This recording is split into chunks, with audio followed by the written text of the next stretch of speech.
برای دوخت این ایده خلاقانه فقط 2 تا مربع میخوایم در اضلاع 20 سانت. 2 تا مربع برش میزنی در اضلاع 20 سانت. بهتره که جنس پارچه‌ای که استفاده میکنی ساتن باشه. حالا دور تا دورشو میدوزی، 5-6 سانتشو باز میذاری که بتونی کارتو به سمت رو برگردونی.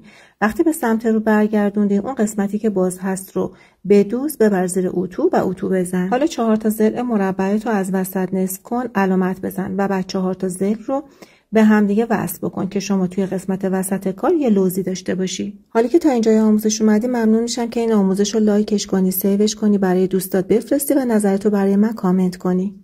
حالا ببرش زیر اتو و تمام خطایی رو که دور تا دور کشیده بودی، مشخص کرده بودی رو به این صورت اتو بزن، هر 4 طرفشو.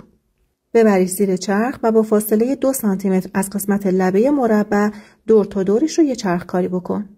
به همین راحتی و خوشگلی جانماز خوشگل فانتزیمون آماده میشه. میتونی این جانمازا رو توی رنگ‌های مختلف بدوزی و هدیه بدی یا حتی برای فروش ازش کسب درآمد کنی. حالا 2 تا قیتون آماده کن به طول 50 سانتی متر.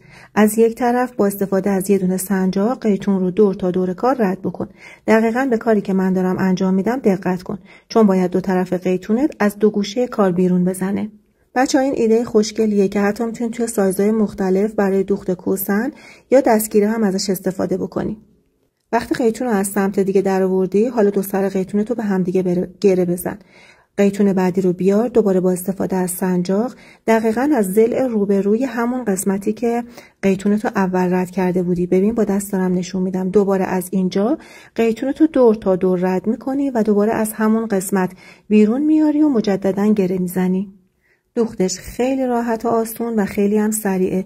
میتونی تعداد زیادی رو ازش تولید بکنی، هم برای فروش، هم برای هدیه یا برای استفاده شخصی خودت ازش استفاده بکنی. مرسی که تا آخر آموزش با من همراه بودی. امیدوارم که این آموزش مورد پسندت واقع بشه.